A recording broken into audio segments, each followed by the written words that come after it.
ನಮಸ್ಕಾರ. ರಿವ್ಯೂ ಚಾನಲ್ಗೆ ಸ್ವಾಗತ. ನಾನು ಸೌಖ್ಯ ಗಾಂವ್ಕರ್. RSS ಪಥಸಂಚಲನಕ್ಕೆ ಬ್ರೇಕ್ ಹಾಕೇ ತೀರ್ತೀವಿ ಅಂತ ಹಠ ಹಿಡಿದಿರುವ ಕೆಲವು ದಲಿತ ಸಂಘಟನೆಗಳಿಗೆ ಯಾವ ರೀತಿ ಕೌಂಟರ್ ಕೊಟ್ಟಿದೆ RSS. ಪಥಸಂಚಲನ ಯಶಸ್ವಿಗೊಳಿಸೋದ್ರ ಜೊತೆಗೆ ಅತಿ ದೊಡ್ಡ ಸಂದೇಶ. ಮತ್ತೊಂದು ಕಡೆ ಹೈಕೋರ್ಟ್ನಲ್ಲಿ ಮಹತ್ವದ ಅಭಿಪ್ರಾಯ ವ್ಯಕ್ತವಾಗಿದೆ. RSS ನಿರ್ಬಂಧ ಹಾಕುವಂತಹ ಸರ್ಕಾರದ ಉದ್ದೇಶಕ್ಕೆ ಸಂಬಂಧಪಟ್ಟಂತೆ ಸರ್ಕಾರಕ್ಕೆ ಶಾಕ್ ಎದುರಾಗಿದೆ. ಡೀಟೇಲ್ಸ್ ಇಡ್ತಾ ಹೋಗ್ತೀವಿ. ಮಿಸ್ ಮಾಡದೆ ನಮ್ಮ ಚಾನಲ್ನ ಸಬ್ಸ್ಕ್ರೈಬ್ ಮಾಡಿ, ನಿಮ್ಮ ಅಭಿಪ್ರಾಯ ಕಮೆಂಟ್ ಮಾಡಿ ತಿಳಿಸಿ. ಎಸ್ ವೀಕ್ಷಕರೇ, ಒಂದು ಕಡೆ ಧಾರವಾಡದಲ್ಲಿ ಹೈಕೋರ್ಟ್ನಲ್ಲಿ ವಿಚಾರಣೆ ನಡೆದಿದೆ.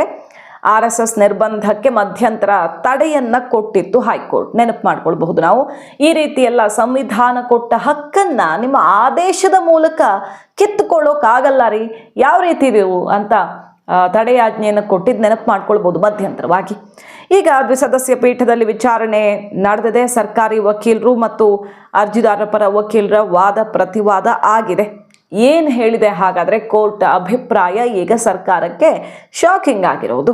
ಸರ್ಕಾರದ ಪರ ವಕೀಲರು ಹೇಳ್ತಾರೆ, ಅರ್ಜಿ ಸಲ್ಲಿಸಿದವರ ಪೈಕಿ ಇಬ್ಬರು ಸಂಸ್ಥೆಗಳನ್ನು ಹೊಂದಿದ್ದಾರೆ. ಅವರು ಸಾರ್ವಜನಿಕ ಸ್ಥಳಗಳಲ್ಲಿ ಕಾರ್ಯಕ್ರಮ ಮಾಡ್ತಾರೆ. ಸಾರ್ವಜನಿಕ ಸ್ಥಳದಲ್ಲಿ ಕಾರ್ಯಕ್ರಮ ಮಾಡಿದ್ರೆ ಅನುಮತಿ ಇಲ್ಲದೆ ಈ ರೀತಿ ಕಾರ್ಯಕ್ರಮಗಳನ್ನು ಆಯೋಜಿಸಿಬಿಟ್ರೆ ಸಾರ್ವಜನಿಕರ ಶಾಂತಿ ಭಂಗ ಆಗುತ್ತೆ, ತೊಂದರೆ ಆಗುತ್ತೆ. ಅಂದರೆ ಸರ್ಕಾರದ ಜಾಗಗಳಲ್ಲಿ ಇವರು ಹಿಂಗೆ ಮಾಡಿದ್ರೆ ಸಮಾಜಕ್ಕೆ ತೊಂದರೆ ಆಗುತ್ತೆ ಅಂತ ಅವ್ರ ವಾದ. ಸರ್ಕಾರದ ಆದೇಶ ಸಾರ್ವಜನಿಕರ ಹಿತದೃಷ್ಟಿಯಿಂದ, ಸಾರ್ವಜನಿಕರಿಗೋಸ್ಕರ ಈ ರೀತಿ ನಾವು ಆದೇಶ ಹೊರಡಿಸಿದ್ದೀವಿ. ಅಂದರೆ ಅನುಮತಿ ಪಡ್ಕೊಳ್ಬೇಕು, ಮತ್ತು ಯಾವುದೇ ಬಗೆಯಲ್ಲಿ ಅವಕಾಶ ಇಲ್ಲ ಅಂದರೆ ನಾವು ತಡೆ ಹಿಡಿಬಹುದು ಅನ್ನೋ ಥರ ಅಲ್ವಾ ಈಗ ಮಾಡೋದಕ್ಕೆ ಹೊರಟಿದ್ದು ಸರ್ಕಾರ. ಇದು ಸಮಾಜದ ಸಾರ್ವಜನಿಕರ ಹಿತದೃಷ್ಟಿಯಿಂದ ಮಾಡಿರೋದು ಅಂತ ಸರ್ಕಾರಿ ವಕೀಲರು, ಅಂದರೆ ಸರ್ಕಾರದ ಪರ ವಕೀಲರು ವಾದವನ್ನು ಮಂಡಿಸ್ತಾರೆ. ಸೊ ತಡೆಯಾಜ್ಞೆ ತೆರವುಗೊಳಿಸಿ ಅಂತ ಮನವಿ ಮಾಡ್ತಾರೆ. ಸರ್ಕಾರದ ಆದೇಶಕ್ಕೆ ಬ್ರೇಕ್ ಹಾಕಿದೆ ಅಲ್ವಾ ಮಧ್ಯಂತರವಾಗಿ ಕೋರ್ಟು, ಅದನ್ನು ತೆರವುಗೊಳಿಸಿ ಅಂತ ಕೇಳ್ಕೊಳ್ತಾರೆ. ಆದರೆ ವಕೀಲರಿಗೆ ನ್ಯಾಯಮೂರ್ತಿಗಳು ಪ್ರಶ್ನೆ ಮಾಡ್ತಾರೆ ನೋಡಿ, ಮರು ಪ್ರಶ್ನೆ ಮಾಡ್ತಾರೆ, ಹೈಕೋರ್ಟ್ನ ಅಭಿಪ್ರಾಯ ಹೇಗಿದೆ ಅಂತ. ಹಾಗಾದರೆ ನಿಮ್ಮ ಪ್ರಕಾರ 10 ಜನ ಸೇರ್ತಾರೆ ಅಂದರೆ ಅದಕ್ಕೆ ಅನುಮತಿ ಬೇಕಾ? ಸಮಾಜದಲ್ಲಿ ಎಲ್ಲದಕ್ಕೂ ಬೇಲಿ ಹಾಕ್ದಂಗೆ ಆಗಲ್ವಾ ಅನ್ನೋದು ಜನಾಭಿಪ್ರಾಯ ಕೂಡ ಆಗಿತ್ತು, RSS ಅಭಿಪ್ರಾಯ ಕೂಡ ಆಗಿತ್ತು. ಬಹಳಷ್ಟು ಜನ ಹಾಗಾದರೆ RSS ಇದುವರೆಗೆ ಏನೇನು ಮಾಡಿದೆ, ಸಮಾಜದಲ್ಲಿ ಎಲ್ಲಿ ಅಶಾಂತಿ ಸೃಷ್ಟಿಸಿರುವ ಘಟನೆ ಆಗಿದೆ ತೋರಿಸಿ ಅಂತಲ್ವಾ ಕೇಳಿತು. ಕೋರ್ಟ್ನ ಅಭಿಪ್ರಾಯ ನೋಡಿ. ಹಾಗಾದರೆ 10 ಜನ ಸೇರೋದಕ್ಕೂ ಅನುಮತಿ ಬೇಕಾ ಅಂತ ನ್ಯಾಯಮೂರ್ತಿಗಳು ಕೇಳ್ತಾರೆ ಸರ್ಕಾರದ ಪರ ವಕೀಲರಿಗೆ. ಅವಶ್ಯಕತೆ ಇದೆಯಾ? ಅದು ಯಾರೋ ಒಂದು 10 ಜನ ಬಂದು ಪಾರ್ಕಲ್ಲಿ ಏನೋ ಒಂದು ಕಾರ್ಯಕ್ರಮ ಮಾಡ್ತಾರಪ್ಪ, ಗೆಟ್ ಟುಗೆದರ್ ಮಾಡ್ತಾರಪ್ಪ, ಊಟ ಮಾಡ್ತಾರೆ, ಪಿಕ್ನಿಕ್ ಮಾಡ್ತಾರೆ, ಅದಕ್ಕೂ ಬೇಕಾಯ್ತಲ್ಲ. ಹಾಗಾದರೆ ಅವ್ರು ಏನು ಅಶಾಂತಿ ಸೃಷ್ಟಿಸ್ತಾರೆ ಯಾರು ಗೊತ್ತು? ಏನು ತಂದಿದ್ದಾರೋ ಟಿಫನ್ ಬಾಕ್ಸಲ್ಲಿ ಯಾರಿಗೆ ಗೊತ್ತು? ಇದರಿಂದ ಪ್ರಾಬ್ಲಮ್ ಆಗುತ್ತೆ ಅಂತ ಸರ್ಕಾರ ಹೇಳೋಕೆ ನಿಂತರೆ ಅಲ್ವಾ. ಅಂದರೆ ಕೋರ್ಟ್ ಹೇಳಿರೋ ಅಂಶವನ್ನು ನಾವು ಅರ್ಥ ಮಾಡ್ಕೊಳ್ಳೋದಾದರೆ ಕೋರ್ಟ್ ಹೇಳಿರೋದು ಇಷ್ಟೇ, ಪಾರ್ಕಲ್ಲಿ ಜನ ಸೇರೋದಕ್ಕೂ ಹಾಗಾದರೆ ಪರ್ಮಿಷನ್ ತೊಗೊಳಕ್ಕಾಗತ್ತಾ? ಒಂದು 10 ಜನ ಒಟ್ಟಿಗೆ ಸೇರೋದಕ್ಕೂ ಪರ್ಮಿಷನ್ ತೊಗೊಳಕ್ಕಾಗತ್ತಾ? ಅದಕ್ಕೂ ಕೂಡ ಅನುಮತಿ ಬೇಕು ಅಂದರೆ ಹೇಗೆ ಅನ್ನುವ ಪ್ರಶ್ನೆಯನ್ನು ನ್ಯಾಯಮೂರ್ತಿಗಳು ಕೇಳಿರೋದು ಸರ್ಕಾರಕ್ಕೆ. ಸರ್ಕಾರಿ ರಸ್ತೆ ಇರೋದು ಯಾಕೆ ಹಾಗಾದರೆ? ಸರ್ಕಾರಿ ರಸ್ತೆ ಇರೋದು ಸಾರ್ವಜನಿಕರ ಉದ್ದೇಶಕ್ಕೆ, ಹಾಗಾಗೋದು ಸಾರ್ವಜನಿಕರೇ ಉಪಯೋಗಿಸ್ಬೇಕಲ್ಲ. ಸರ್ಕಾರಿ ಜಾಗವನ್ನು ಅನುಮತಿ ಪಡ್ಕೊಂಡೇ ಜನ ಉಪಯೋಗಿಸ್ಬೇಕು ಅಂದರೆ ಸರ್ಕಾರಿ ರಸ್ತೆ ಇರೋದು ಯಾಕೆ? ಸಾರ್ವಜನಿಕರು ಉಪಯೋಗಿಸ್ಲೇಬೇಕಾಯ್ತಲ್ವ. ಈ ಪ್ರಶ್ನೆಯನ್ನು ಖುದ್ದು ಹೈಕೋರ್ಟ್ನ ನ್ಯಾಯಮೂರ್ತಿಗಳು ಸರ್ಕಾರಕ್ಕೆ ಕೇಳಿರೋದು. ಖಾಸಗಿಯವರು ಕಾರ್ಯಕ್ರಮ ಮಾಡೋದಾದರೆ ಬೇರೆ ಕಡೆ ಬಾಡಿಗೆ ಪಡೆದು ಕಾರ್ಯಕ್ರಮ ಮಾಡಬಹುದು ಅಂತ ಸರ್ಕಾರದ ಪರ ವಕೀಲರು ಅದಕ್ಕೆ ವಾದ ಮಂಡಿಸ್ತಾರೆ. ನ್ಯಾಯಮೂರ್ತಿ SD ಪಂಡಿತ್ ಮತ್ತು ನ್ಯಾಯಮೂರ್ತಿ ಗೀತಾ KB ನೇತೃತ್ವದ ದ್ವಿಸದಸ್ಯ ಪೀಠದಲ್ಲಿ ಬಹಳ ಹೀಟೆಡ್ ಆರ್ಗ್ಯುಮೆಂಟ್ ಆಗಿದೆ. ಸಾರ್ವಜನಿಕ ಆಸ್ತಿಗಳನ್ನು ಕಾಪಾಡಿಕೊಳ್ಳೋ ದೃಷ್ಟಿಯಿಂದ ನಾವು ಆದೇಶ ಮಾಡಿದ್ದೀವಿ ಅಂತ ಸರ್ಕಾರ ವಾದಿಸಿದೆ. ಸಾರ್ವಜನಿಕರ ಹಿತದೃಷ್ಟಿಯಿಂದನೇ ಆಗಿರೋದು, 191A ಉಲ್ಲಂಘನೆ ಆಗೋದಿಲ್ಲ ಇದು ಅಂತ ತಮ್ಮ ವಾದವನ್ನು ಸರ್ಕಾರದ ಪರ ವಕೀಲರು ಮುಗಿಸಿದ್ದಾರೆ. ಸೊ ಜನಕ್ಕೋಸ್ಕರ ನಾವು ಮಾಡಿದ್ದೀವಿ ಅಂತ. ಜನ ಕೇಳಿದ್ರ ನಮಗೆ ತೊಂದರೆ ಆಗ್ತಿದೆ RSS ಪಥ ಸಂಚಲನ ಮಾಡೋದ್ರಿಂದ, RSS ಕಾರ್ಯಕ್ರಮಗಳಾಗೋದ್ರಿಂದ, RSS ಕಾರ್ಯಕ್ರಮ ಸರ್ಕಾರಿ ಶಾಲೆ ಕಾಲೇಜು ಅಥವಾ ಎಲ್ಲಾದರೂ ಆಗೋದ್ರಿಂದ ಅಂತ ಯಾರೂ ಜನಾಭಿಪ್ರಾಯ ಅಂತೂ ವ್ಯಕ್ತವಾಗಿರಲಿಲ್ಲ, ಅಥವಾ ಎಲ್ಲೋ ಅಹಿತಕರ ಘಟನೆಗಳು ಸಂಭವಿಸಿರಲಿಲ್ಲ. ಏಕಾಏಕಿ ಬೆಳವಣಿಗೆ ಆಯಿತು. ಈಗ ಅದ್ರ ಬಗ್ಗೆನೇ ವಾದ ಪ್ರತಿವಾದ ನಡೀತಿರೋದು. ಸರ್ಕಾರದ ಆದೇಶ ಸರಿಯಾದದ್ದಲ್ಲ, ಸರ್ಕಾರಿ ಜಾಗ ಸಾರ್ವಜನಿಕರಿಗೋಸ್ಕರನೇ ಇರೋದಲ್ವಾ, ಅದಕ್ಕೆ ಈ ರೀತಿ ಅಡ್ಡಿಪಡಿಸೋದು ಯಾವ ನ್ಯಾಯ ಅಂತ ಅವ್ರು ಪ್ರಶ್ನೆ ಮಾಡ್ತಾರೆ. ಅಂದರೆ RSS ಪರ ವಕೀಲರು, ಇದು ಸಾರ್ವಜನಿಕರ ಹಕ್ಕನ್ನೇ ಕಿತ್ತುಕೊಂಡಂಗೆ ಆಗುತ್ತೆ. ಸಾರ್ವಜನಿಕರ ಹಕ್ಕು ಅಂತ ಸಂವಿಧಾನ ಏನು ಕೊಟ್ಟಿದೆ ಅದರ ಉಲ್ಲಂಘನೆಯಾಗುತ್ತೆ ಸ್ಪಷ್ಟವಾಗಿ. ಪಾರ್ಕುಗಳು ಸ್ಥಳೀಯ ಸಂಸ್ಥೆಗಳ ಒಡೆತನದಲ್ಲಿಯೇ ಇರ್ತವೆ. ಅವುಗಳಿಗೆ ನಿರ್ಬಂಧ ಹೇರೋದು ಸಾರ್ವಜನಿಕರ ಹಕ್ಕಿನ ಉಲ್ಲಂಘನೆಯಾಗತ್ತಾ ಇಲ್ವಾ? ಸ್ಪಷ್ಟವಾಗಿ ಇದು ಉಲ್ಲಂಘನೆಯಾಗತ್ತೆ ಅನ್ನುವ ವಾದವನ್ನು ಮಂಡಿಸಿದ್ದಾರೆ. ಕೋರ್ಟ್ ಕೂಡ ಅದೇ ಅಭಿಪ್ರಾಯ ಪಟ್ಟಿದೆ. ಇನ್ನು ತೀರ್ಪು ಪ್ರಕಟವಾಗಿಲ್ಲ. ಆದರೆ ಕೋರ್ಟ್ ಕೇಳಿರೋ ಪ್ರಶ್ನೆಗಳು ಗಮನಿಸಿದ್ವಿ ಮತ್ತು ವಾದ ಮಂಡನೆಯಾಗಿರೋದು RSS ಪರ ಕೂಡ ಇದೆ. ನಾವು ಪಾರ್ಕಲ್ಲಿ ಮಾಡಬಾರ್ದು, ಸ್ಕೂಲ್ ಆವರಣದಲ್ಲಿ ಅಂದರೆ ಗ್ರೌಂಡಲ್ಲಿ ಮಾಡಬಾರ್ದು ಅಂದರೆ ಸರಿ, ಸಾರ್ವಜನಿಕ ಉದ್ದೇಶಗಳಿಗೆ ಇರುವ ಜಾಗವನ್ನು ಬಳಸ್ಕೊಳ್ಬಾರ್ದು ನಾವು ಅಂದರೆ ಸಾರ್ವಜನಿಕರ ಹಕ್ಕಿನ ಸ್ಪಷ್ಟ ಉಲ್ಲಂಘನೆ ಅನ್ನೋದನ್ನು ವಾದವಾಗಿ ಮಂಡಿಸಿದ್ದಾರೆ. ಇವುಗಳಿಗೆ ನಿರ್ಬಂಧ ಹೇರೋದ್ರಿಂದಾಗಿ ಬಹಳ ದೊಡ್ಡ ತಪ್ಪಾಗುತ್ತೆ ಅಂತ ಅವರು ವಾದ. ಎರಡು ಕಡೆ ವಾದ ಪ್ರತಿವಾದವನ್ನು ಆಲಿಸಿದೆ ನ್ಯಾಯಾಲಯ. ಆದೇಶವನ್ನು ಕಾಯ್ದಿರಿಸಲಾಗಿದೆ. ಫಸ್ಟ್ ಡೇ ಕೂಡ ವಾದದಲ್ಲಿ ಇದೇ ಆಯಿತು. ಸಂವಿಧಾನದ ಹಕ್ಕನ್ನು ಅಂದರೆ ಕೊಟ್ಟಿರೋ ಹಕ್ಕನ್ನು ಅದು ಹೇಗೆ ಒಂದು ಆದೇಶದ ಮೂಲಕ ಕಿತ್ಕೊಳ್ತೀರಾ ಅಂತ. ಆದೇಶದ ಮೂಲಕ ಯಾಕೆ ಕಿತ್ಕೊಳ್ತೀರಿ ಅಂತ ಮುಂದೆ ಕೋರ್ಟ್ ಬ್ರೇಕ್ ಹಾಕಬಹುದು ಅಂತಾನೆ ಒಬ್ಬರು ಸಿಕ್ಕಾಪಟ್ಟೆ ಬುದ್ಧಿವಂತ ಮಂತ್ರಿ ಇದನ್ನು ಬಿಲ್ ಮಾಡಿ ಪಾಸ್ ಮಾಡ್ಕೊಳ್ಬೇಕು ಅಂತ ತಯಾರಿನೇ ಮಾಡ್ಕೊಂಡು ಬಂದಿದ್ರಂತೆ. ಕರಡು ಪ್ರತಿ ತಯಾರು ಮಾಡಿಕೊಂಡು ಅದು ಕೂಡ ಕೇಳಿದ್ವಿ. ಗೊತ್ತು ಸರ್ಕಾರಕ್ಕೆ, ಮಿನಿಸ್ಟರ್ಗಳಿಗೆ ಇದ್ರ ವಿರುದ್ಧ ಯಾರು ಹೊರಟಿದ್ದಾರೆ, ಎಲ್ಲರೂ ಇಲ್ಲ. ನಿನ್ನೆ ದರ್ಶನಾಪುರ ಅವರು ಯಾದಗಿರಿ ಉಸ್ತುವಾರಿ ಸಚಿವರು ಏನಂದ್ರು, ಅವರು RSS ಪಥ ಸಂಚಲನಕ್ಕೆ ಬಲ ಕೊಟ್ಟಂಗಾಯ್ತು. ಡೈರೆಕ್ಟ್ಲಿ ಇಂಡೈರೆಕ್ಟ್ಲಿನೂ ಅಲ್ಲ. ಅವ್ರು ಕೇಳಿದ ದಿನನೇ ಇನ್ನೊಬ್ರು ಕೇಳೋದು, ಇನ್ನೊಂದು ಸಂಘಟನೆ, ದಲಿತ ಸಂಘಟನೆಗಳು ಕೇಳೋದು ಸರಿ ಅಲ್ಲ. ಇದು ಯಾರು ಫಸ್ಟ್ ಕೇಳಿದಾರೋ ಅವ್ರಿಗೆ ಸಿಗತ್ತೆ. ಕ್ಲಿಯರ್ ಕಟ್ಟಾಗಿ ಹೇಳಿದ್ರು. RSSಗೆ ಸಿಕ್ತು. ಆಮೇಲೆ ಕೆಂಬಾವಿಲ್ ನೋಡ್ತಾ ಇದ್ದೀವಿ, ಅಲ್ಲಿ ಕೇಸರಿ ಕಹಳೆಯನ್ನು ಮೊಳಗಿಸಿದೆ. ಖರ್ಗೆಯವರ ಪ್ರಭಾವ ಇರೋ ಜಿಲ್ಲೆಗಳಲ್ಲಿ ಹೋದಲ್ಲಿ ಬಂದಲ್ಲಿ ಅಡೆತಡೆ ಮಾಡುವಂಥ ಪ್ರಯತ್ನ ಆಗ್ತಿರೋದು ಸ್ಪಷ್ಟವಾಗಿ ಕಂಡು ಬಂತು. ಬಟ್ ಜಿಲ್ಲಾಡಳಿತ ಕ್ಲಿಯರ್ ಮಾಡಿಕೊಟ್ಟಿದೆ. ಸಚಿವರೇ ಕ್ಲಿಯರ್ ಕಟ್ ಮೆಸೇಜ್ ರವಾನಿಸಿದ್ದಾರೆ. ಬಟ್ ಕೆಲವರು ಯಾರು ವಿರುದ್ಧ ಇದ್ದಾರೋ ಅವ್ರ ಆಲೋಚನೆ ಕ್ಲಿಯರ್ ಕಟ್ಟಾಗಿ ಕಾಣಿಸ್ತಿದೆ. ನಾಳೆ ನ್ಯಾಯಾಲಯದಲ್ಲಿ ನಮ್ಗೆ ಅಡೆತಡೆ ಆಗೇ ಆಗುತ್ತೆ. ಹಾಗಾಗಿ ಇದನ್ನು ಕಾಯ್ದೆನೇ ಮಾಡಿಬಿಟ್ರೆ ಹೇಗೆ ಅನ್ನೋ ತನಕ ತಯಾರಿ ಮಾಡೋಕೆ ಹೊರಟಿದ್ರು. ಆಮೇಲೆ ಕ್ಯಾಬಿನೆಟ್ ಮೀಟಿಂಗಲ್ಲಿ ಬೇರೆ ಸಚಿವರೇ ಇದೆಲ್ಲ ಮಾಡೋ ಕೆಲಸ ಅಲ್ಲ ಅಂತ ಬ್ರೇಕ್ ಹಾಕ್ಸಿದ್ದಾರೆ ಅನ್ನೋ ಸುದ್ದಿನೂ ಬಂತಲ್ವ, ನೋಡಿರ್ತೀರಿ ನೀವು. ಈಗ ಅದೇ ಪ್ರಶ್ನೆ ಮಾಡಿತ್ತು ಹೈಕೋರ್ಟ್. ನಿಮ್ಮ ಆದೇಶದ ಮೂಲಕ ಒಂದು ಆದೇಶ ಹೊರಡಿಸ್ಬಿಟ್ರೆ ಸಂವಿಧಾನದ ಹಕ್ಕ ಕಿತ್ಕೊಳ್ಳೋಕ್ಕಾಗತ್ತೇನ್ರಿ ಅಂತ ಮಧ್ಯಂತರ ತಡೆ ಹಾಕಿತ್ತು.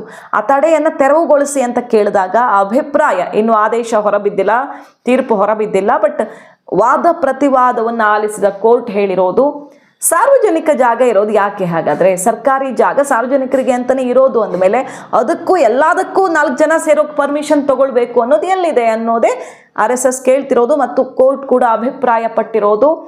ಇದು ಸರ್ಕಾರಕ್ಕೆ ಸದ್ಯದ ಮಟ್ಟಿಗಂತೂ ಶಾಕಿಂಗ್. ನೋಡ್ಬೇಕು ತೀರ್ಪು ಏನಾಗುತ್ತೆ ಅಂತ. ಇದ್ರ ನಡುವೆ ನೋಡಿ, ಕೆಂಬಾವಿಯಲ್ಲಿ RSS ಹೇಗೆ ಕೌಂಟರ್ ಕೊಟ್ಟಿದೆ. 500ಕ್ಕೂ ಹೆಚ್ಚು ಅಲ್ಲಿ RSS ಕಾರ್ಯಕರ್ತರು ಸೇರಿ ಶಿಸ್ತಿನ ಪಥ ಸಂಚಲನ ನಡೆಸೋದಕ್ಕೆ ತಯಾರಿಯಾಗಿದೆ. RSS ವೆಲ್ಕಮ್ ಮಾಡ್ಕೊಳ್ಳೋದಕ್ಕೆ ಜನ ಕೂಡ ಸಿದ್ಧ ಆಗಿದ್ದಾರೆ. ರಂಗವಲ್ಲಿಯನ್ನು ಬಿಡಿಸೋ ಮೂಲಕ ಅಲ್ಲೆಲ್ಲ ಕೇಸರಿಮಯ, ಕೇಸರಿ ಬಾವುಟ ರಾರಾಜಿಸ್ತಿದೆ. ತಡೆ ಹಿಡಿಯೋ ರೀತಿಯಲ್ಲಿ ಪ್ರಯತ್ನ ಆಗಿತ್ತು. ಅಲ್ಲೂ ಕೆಲವು ದಲಿತ ಸಂಘಟನೆಗಳು ನಮಗೂ ಅವತ್ತೇ ಬೇಕು, ಕೊಡದಿದ್ರೂ ಮಾಡ್ತೀವಿ ನಾವು, ಪರ್ಮಿಷನ್ ಸಿಗದಿದ್ರೂ ಮಾಡ್ತೀವಿ ಅಂತೆಲ್ಲ ಹೇಳಿದರು ಫಸ್ಟು. ಆಮೇಲೆ ಏನೋ ಸುಮ್ಮನಾದ್ರು ಅಂತ ಅನಿಸತ್ತೆ. ಜಸ್ಟ್ ಲೈಕ್ ಚಿತ್ತಾಪುರದ ಥರನೇ ಇಲ್ಲೂ ಮಾಡಬೇಕು ಅನ್ನೋ ಪ್ಲ್ಯಾನ್ ಆಗಿತ್ತಾ ಅಂತಲೇ ಚರ್ಚೆ ಆಗ್ತಿರೋದಲ್ವ. ಆಮೇಲೆ ದರ್ಶನಾಪುರ ಅವರು ಪರ್ಮಿಷನ್ ಕೊಡಬೇಕು ಅಂತ ಹೇಳಿದ್ರು, ಜಿಲ್ಲಾಡಳಿತ ಕೂಡ ಕೊಡ್ತು. ಅದಾದ ಮೇಲೆ ಈಗೇನು ಮಾಡಿದ್ದಾರೆ ಗೊತ್ತಾ ಅವರು, RSS ಅವರು ಅಂಬೇಡ್ಕರ್ ಅವರ ಭಾವಚಿತ್ರವನ್ನೇ ದೊಡ್ಡದಾಗಿ ಅಳವಡಿಸಿದ್ದಾರೆ. ನಿನ್ನೆ ಚಿಂತನ ಕಾರ್ಯಕ್ರಮ ಇತ್ತು BJP RSSದು. ಅದರಲ್ಲಿ ಸಭೆಯಲ್ಲಿ ಒಂದು ನಿರ್ಧಾರ ಆಗಿದೆ. ಕ್ಲಿಯರ್ ಕಟ್ ಮೆಸೇಜ್ ಕೊಡಿ. ಕಾಂಗ್ರೆಸ್ಸು ಈಗ RSS ಬ್ಯಾನ್ ಮಾಡೋಕ್ಕಾಗಲ್ಲ ಅಂತ ಅವ್ರಿಗೂ ಗೊತ್ತು. ಬಟ್ ಉದ್ದೇಶ ಇರೋದು ತಪ್ಪು ಸಂದೇಶ ರವಾನಿಸಬೇಕು ಅಂತ ಹೊರಟಿದ್ದಾರೆ. ಅದನ್ನು ನಾವು ತಡಿಬೇಕು. RSS ದಲಿತ ವಿರೋಧಿ, RSS ಅಂಬೇಡ್ಕರ್ ವಿರೋಧಿ, RSS ಬಡವರ ವಿರೋಧಿ, RSS ಕೆಲವರ ಪರ ಅಂತ ಸಂದೇಶ ಕೊಡೋಕೆ ಹೊರಟಿದ್ದಾರೆ. ಮತ್ತು RSSಗೆ ಮಸಿ ಬಳಿಬೇಕು, ಕೆಟ್ಟ ಹೆಸರು ತರಬೇಕು ಅನ್ನೋ ಪ್ರಯತ್ನ ಅವ್ರದ್ದು. ನಿರ್ಬಂಧ ಹಾಕೋಕ್ಕಾಗಲ್ಲ ಕಾನೂನಾತ್ಮಕವಾಗಿ, ಅದು ಸಾಧ್ಯವೇ ಇಲ್ಲ ಅಂತ ಗೊತ್ತಿದ್ರೂ ಕೂಡ ಅವರ ಪ್ರಯತ್ನ, ಮೂಲ ಉದ್ದೇಶ ಇರೋದು ಇದಕ್ಕೆ. ಆ್ಯಂಟಿ ದಲಿತು, ಆ್ಯಂಟಿ ಕಾನ್ಸ್ಟಿಟ್ಯೂಷನ್, ಸಂವಿಧಾನ ವಿರೋಧಿ ಅಂತ ಬಿಂಬಿಸೋದು, ಆ್ಯಂಟಿ ಅಂಬೇಡ್ಕರ್ ಅಂತ ಬಿಂಬಿಸುವಂಥ ಪ್ರಯತ್ನ ಆಗ್ತಿದೆ. ತಕ್ಷಣ ನಾವು ಎಚ್ಚೆತ್ತುಕೊಂಡು ಜನಕ್ಕೆ ಇದ್ರ ಬಗ್ಗೆ ಅರಿವು ಮೂಡಿಸಬೇಕು ಅನ್ನುವಂಥ ಸಂದೇಶವನ್ನು ನಿನ್ನೆ ಚಿಂತನ ಕಾರ್ಯಕ್ರಮದಲ್ಲಿ ಕೊಡಲಾಗಿತ್ತು. ಇದು ಆ ಕಾರ್ಯಕ್ರಮ ಇವತ್ತೇ ಆಗಿದೆ ನೋಡಿ. ಕೆಂಬಾವಿಯಲ್ಲಿ ದೊಡ್ಡದಾಗಿ ಅಂಬೇಡ್ಕರ್ ಭಾವಚಿತ್ರವನ್ನು ಅಳವಡಿಸ್ಕೊಂಡೇ ಇವರು ಪಥ ಸಂಚಲನ ಮಾಡ್ತಿದ್ದಾರೆ. ಕೆಲವರು ಅಂಬೇಡ್ಕರ್ ಅವರ ಹೆಸರು ಹೇಳ್ಕೊಂಡು ವೋಟ್ ಬ್ಯಾಂಕ್ ಪಾಲಿಟಿಕ್ಸ್ ಮಾಡ್ತಾರೆ. ಅವರೇ ಅಂಬೇಡ್ಕರ್ ಅವ್ರಿಗೆ ಮೋಸ ಮಾಡಿದ್ರು ಅಂತ BJPಗರು ಕಾಂಗ್ರೆಸ್ನ ವಿರುದ್ಧ ಹರಿಹಾಯ್ತಾರೆ. ಇದೆಲ್ಲ ನೋಡಿದ್ದೀವಿ. ದಲಿತರು ಇನ್ನೊಬ್ಬರು ಅಂತಲ್ಲ, RSS ಸಮಾನವಾಗಿ ಎಲ್ಲರನ್ನೂ ಕೂಡ ಸಮಾಜದಲ್ಲಿ ಒಟ್ಟಿಗೆ ತಗೊಂಡು ಹೋಗುತ್ತೆ ಅಂತ ಅವರು ಪ್ರತಿಪಾದಿಸ್ತಿರೋದು. ಈಗ ಅಂಬೇಡ್ಕರ್ ಭಾವಚಿತ್ರವನ್ನು ಅಳವಡಿಸಿಕೊಂಡೇ ಪಥಸಂಚಲನ ಮಾಡುವ ಮೂಲಕ ದಲಿತ ಸಂಘಟನೆಗಳನ್ನು ಯಾಕೆ ಎತ್ತು ಕಟ್ತಿದ್ದೀರಿ ನಮ್ಮ ವಿರುದ್ಧ? ದಲಿತ ಸಂಘಟನೆಗಳು ಅಸಲಿಗೆ ಯಾವತ್ತೂ RSS ವಿರುದ್ಧ ಈ ರೀತಿ ಪ್ರತಿಭಟನೆ ಮತ್ತೊಂದು ಬ್ಯಾನ್ ಮಾಡಿ ಅಂತ ಧಾರವಾಡದಲ್ಲಿ ಜೋರು ಪ್ರೊಟೆಸ್ಟೇ ಆಗೋಯ್ತು, ಅರೆಬೆತ್ತಲೆಯಾಗಿ ನಿನ್ನೆ. ಆ ರೀತಿ ಯಾವಾಗಾಗಿತ್ತು? ಸೊ ಇದು ಯಾರೋ ಎತ್ತು ಕಟ್ಟಿರೋದು ಅನ್ನೋ ರೀತಿಯಲ್ಲಿ ಆಕ್ರೋಶ ವ್ಯಕ್ತವಾಗಿತ್ತು. ನಾವು ಅಂಬೇಡ್ಕರ್ ಅವರ ಸಿದ್ಧಾಂತದ ಮೇಲೇನೆ ನಡೀತಾ ಇರೋದು ನೆನಪಿರಲಿ ಅನ್ನುವ ಸಂದೇಶವನ್ನ ವಿರೋಧಿಗಳಿಗೆ ಕೊಟ್ಟ RSS ಪಥಸಂಚಲನವನ್ನ ವಿಭಿನ್ನವಾಗಿ ಶಾಂತಿಯುತವಾಗಿ ಷರತ್ತುಗಳನ್ನು ವಿಧಿಸಲಾಗಿದೆ. ಆ ಷರತ್ತಲ್ಲೇ ನಾವು ಯಾವಾಗಲೂ ಮಾಡ್ತೀವಿ, ಇವತ್ತಲ್ಲ ಯಾವಾಗಲೂ ಮಾಡ್ತೀವಿ ಅನ್ನೋ ಸಂದೇಶವನ್ನು ಕೊಟ್ಟು ಯಶಸ್ವಿ ಪಥಸಂಚಲನಕ್ಕೆ, ಭವ್ಯ ಪಥಸಂಚಲನಕ್ಕೆ ದೊಡ್ಡ ಸಂಖ್ಯೆಯಲ್ಲಿ ಅಲ್ಲಿ ಕಾರ್ಯಕರ್ತರು ಸೇರುವ ಮೂಲಕ ದೊಡ್ಡ ಮಟ್ಟದಲ್ಲಿ ಯಶಸ್ವಿಗೊಳಿಸೋದಕ್ಕೆ ಮುಂದಾಗಿದ್ದಾರೆ. ಕೇಸರಿ ಧ್ವಜ, ಬಂಟಿಂಗ್ಸ್ ಅಳವಡಿಕೆ ಆಗಿದೆ. ಅಂಬೇಡ್ಕರ್ ಭಾವಚಿತ್ರವನ್ನು RSS ಪ್ರಮುಖರೇ ಬಂದು, ಆ ಭಾಗದ RSS ಪ್ರಮುಖರೇ ಬಂದು ಅಳವಡಿಸಿ ಸೆಡ್ಡು ಹೊಡೆದಿದ್ದಾರೆ ವಿರೋಧಿಗಳಿಗೆ ಅನ್ನೋದು ವೆರಿ ಇಂಟ್ರೆಸ್ಟಿಂಗ್. ಮತ್ತು BJP ನಾಯಕರಿಗೊಂದು ಎಚ್ಚರಿಕೆ ಕೊಟ್ಟಿದ್ದಾರೆ. BJP ನಾಯಕರು ಒಬ್ಬೊಬ್ಬರು ಒಂದೊಂಥರ ಮಾತಾಡ್ತಿದ್ದೀರಿ. RSS ಅವರು ತರಾಟೆಗೆ ತೊಗೊಂಡಿರೋದು ನಿನ್ನೆ ಮೀಟಿಂಗಲ್ಲಿ. ಒಬ್ಬೊಬ್ಬರು ಒಂದೊಂಥರ ಮಾತಾಡ್ಕೊಳ್ತಾ ಇರೋದು, ಟಿವಿಯಲ್ಲಿ ಹೋಗಿ ಡಿಬೇಟಲ್ಲಿ ಕಿರ್ಚಾಡೋದು. ಅಸಲಿಗೆ ಏನಿದೆ ವಿಷಯ ತಿಳಿಸುವಲ್ಲಿ ನೀವು ಯಶಸ್ವಿ ಆಗ್ತಿಲ್ಲ, ನಿಮಗೆ ಅಧ್ಯಯನದ ಕೊರತೆ ಇದೆ ಅನ್ಸುತ್ತೆ ಅಂತ ರಾಜ್ಯ BJP ನಾಯಕರಿಗೆ RSS ತರಾಟೆಗೆ ತಗೊಂಡಿದೆ. ತಕ್ಷಣ ಎಚ್ಚೆತ್ತುಕೊಳ್ಳಿ. ನೀವು ಅವ್ರು ಕೇಳಿರೋ ಪ್ರಶ್ನೆಗೆ ಉತ್ತರ ಮಾಡುವಂಥ ಕೆಲಸ ಮಾಡಲೇಬೇಡಿ. ಅವರು ಕೇಳ್ತಿರೋ ಪ್ರಶ್ನೆನೇ ಸರಿ ಇಲ್ಲ ಅಂದಮೇಲೆ RSS ಹಂಗೆ ಯಾಕೆ ಮಾಡ್ತಿದೆ, ಹಿಂಗೆ ಯಾಕೆ ಮಾಡ್ತಿದೆ, ಯಾಕೆ ರಿಜಿಸ್ಟರ್ಡ್ ಇಲ್ಲ, ಯಾಕೆ ದೊಣ್ಣೆ ಹಿಡ್ಕೊಳ್ಳುತ್ತೆ, ಉತ್ತರ ಕೊಡುವ ಕೆಲಸ ನೀವು ಮಾಡಬೇಕಾಗಿಲ್ಲ. ಅದಕ್ಕೆ ಉತ್ತರ ಕಾನೂನಲ್ಲಿ ಸಿಕ್ಕಿದೆ, ಸಿಕ್ಕಿದ್ದಕ್ಕೆ ಇಷ್ಟು ದೂರ ಬಂದಿದ್ದೀವಿ. ಆದರೆ ನೀವು ಮಾಡಬೇಕಾಗಿರೋದು ಈಗ ಸರ್ಕಾರಕ್ಕೆ ಬಿಸಿ ಮುಟ್ಟಿಸಿ ಇಲಾಖೆಯಲ್ಲೂ ಇರುವಂಥ ಭ್ರಷ್ಟಾಚಾರ, ಅಕ್ರಮ, ದಬ್ಬಾಳಿಕೆಯ ಎಲ್ಲ ವಿಚಾರಗಳನ್ನು ಕೂಡ ಬೀದಿಗೆ ತಂದಿಡಿ. ಸರ್ಕಾರದ ಆಡಳಿತ ವ್ಯವಸ್ಥೆಯ ವೈಫಲ್ಯಗಳನ್ನು ಜನರ ಮುಂದಿಡಿ. ತಕ್ಷಣಕ್ಕೆ ನೀವು ಈ ಟಾರ್ಗೆಟನ್ನು ಕೈಗೆತ್ತಿಕೊಂಡು ಒಬ್ಬೊಬ್ಬರಿಗೂ ಒಂದು ಟಾಸ್ಕ್ ಕೊಟ್ಟು RSS ಈಗ ಸಂದೇಶವನ್ನು ಕೊಟ್ಟಿದೆ. ತಕ್ಷಣಕ್ಕೆ ಮಾಡಬೇಕಾದ ಕೆಲಸ ಅವ್ರು ಕೇಳಿದ್ದಕ್ಕೆಲ್ಲ ಉತ್ತರ ಕೊಡೋದಲ್ಲ. ಒಂದು ಸಿದ್ಧಾಂತದ ಬಗ್ಗೆ ಜನಕ್ಕೆ ನಮ್ಮ ಸಿದ್ಧಾಂತ ಏನು, ನಾವು ಏನು ಮಾಡೋಕೆ ಹೊರಟಿದ್ದೀವಿ ಅನ್ನೋದ್ರ ಬಗ್ಗೆ ಕ್ಲಾರಿಟಿ ಕೊಡಿ. ನೀವು ಕಾಂಗ್ರೆಸ್ಗೆಲ್ಲ ಕ್ಲಾರಿಟಿ ಕೊಡಬೇಕಾಗಿರೋದು ಅವಶ್ಯಕತೆಯೂ ಇಲ್ಲ. ಕಾಂಗ್ರೆಸ್ನ ಅಸಲಿ ಪರಿಸ್ಥಿತಿ ಏನಿದೆ ಅನ್ನೋದನ್ನು ಬಯಲು ಮಾಡಿ ಅನ್ನುವಂತಹ ಟಾಸ್ಕನ್ನು ಈಗ BJPಗರಿಗೆ RSS ಕೊಟ್ಟಿದೆ. ನಾವು ನೋಡ್ಕೊಳ್ತೀವಿ, ಬೇರೆದೆಲ್ಲ ಖಂಡಿತ ಇಷ್ಟು ವರ್ಷ ಮುಂದೆ ಬರೋಕೆ ಆಗ್ತಿರ್ಲಿಲ್ಲ. ನಾವು ಕಾನೂನು ಬಾಹಿರವಾಗಿ ಮಾಡ್ತಾ ಇದ್ದಿದ್ರೆ. ನೀವು ಅದ್ರ ಬಗ್ಗೆ ತಲೆ ಕೆಡಿಸ್ಕೊಳ್ಬೇಡಿ. ಕಾಂಗ್ರೆಸ್ನನ್ನ ಯಾವ ರೀತಿ ಭ್ರಷ್ಟಾಚಾರವನ್ನು ಬಯಲು ಮಾಡ್ತೀರಿ ಅನ್ನೋದ್ರ ಬಗ್ಗೆ ಮಾತ್ರ ತಲೆ ಕೆಡಿಸ್ಕೊಳ್ಳಿ ಅಂತ ಈಗ ಟಾಸ್ಕನ್ನು ಕೈಗೆತ್ತಿಕೊಂಡಿರೋದು. ಸೊ RSS ಸುತ್ತ ಜೋರು ಜಟಾಪಟಿ ಆದ ಬೆನ್ನಲ್ಲೇ RSS ಪ್ರಮುಖರೇ ಈಗ ಅಖಾಡಕ್ಕೆ ಇಳಿದಿದ್ದಾರೆ. ಒಂದು ಕಡೆ ಕಾನೂನು ಹೋರಾಟವಾದರೆ ಮತ್ತೊಂದು ಕಡೆ ಕೈ ಸರ್ಕಾರಕ್ಕೆ ಬಿಸಿ ಮುಟ್ಟಿಸೋದಕ್ಕೆ ನಿಂತಿರೋದು RSSಗೆ ನಿರ್ಬಂಧ ಹಾಕ್ತೀವಿ ಅಂತ ಹೊರಟಿರೋರು ಮುಂದಿನ ಎಲೆಕ್ಷನಲ್ಲಿ ಮಣ್ಣು ಮುಕ್ಕಬೇಕು ಅನ್ನೋ ರೀತಿಯಲ್ಲಿ ಟಾರ್ಗೆಟನ್ನು ಕೈಗೆತ್ತಿಕೊಂಡಿರೋದು ವೆರಿ ಇಂಟ್ರೆಸ್ಟಿಂಗ್ ಆಗಿ ಕಾಣಿಸ್ತಿದೆ.